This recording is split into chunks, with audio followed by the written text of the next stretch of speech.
This video is going to summarize the use of basic border lines in Excel. We'll be using Excel 2010 for our demonstration.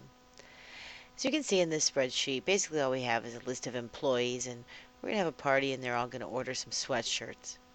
Now, when you look at it on the screen, it seems simple enough to follow because these grid lines that you see in between the column letters and the row numbers appear when you're looking at it on the screen. But if we were to actually print it, I'm going to go to File, Print, and take a look at the print preview. What you'll see is if I had a number of employees, this sweatshirt size is kind of floating out here in space, especially if maybe if this list went on and on, some of them might be missing. It's going to be harder for me to draw my eye across the row.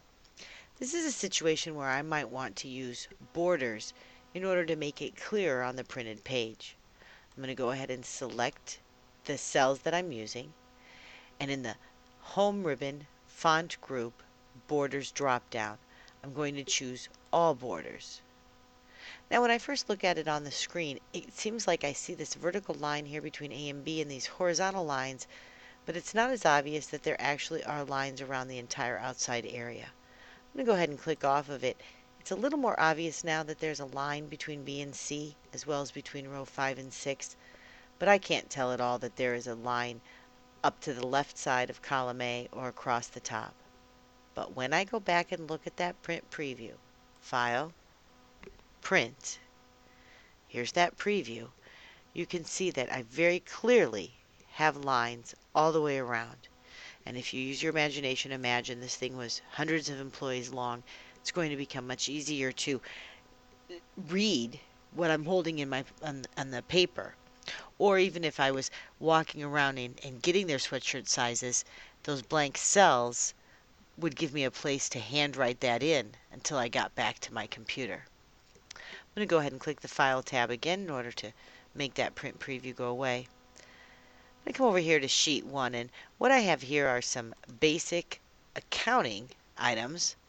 And what we'll commonly see for borders is that where the totals are, we would use what's called a single top, double bottom border. So I'm going to go ahead and select the cell B6.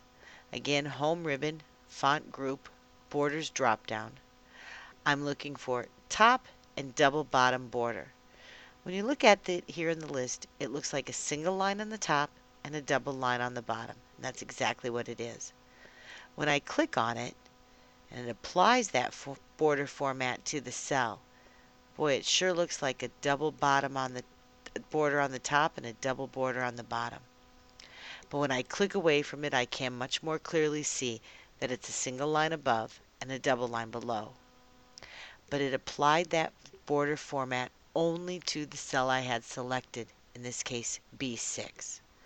What I need to do first is select all the cells that I want the particular border format to be applied to. So as you can see, I've just selected B6 through E6. This is my entire total row. I don't want to select the whole row in this case because I don't want a line over here between the last employee, Helen, and the word total. I simply want it on these 4 cells. Then again, Home ribbon, Font Group. Now notice that the last border I used, in this case top and double bottom, is now in the icon itself. This means I could simply click the icon and I would again apply the top and double bottom border. If the border I want is not in the icon itself, I'll need to hit the drop down arrow and then select, in this case, top and double bottom border. As before, it looks like a double line on the top and a single line on the bottom. But if I click off of it, I can clearly see it is a single line above and a double line below those borders, or those totals.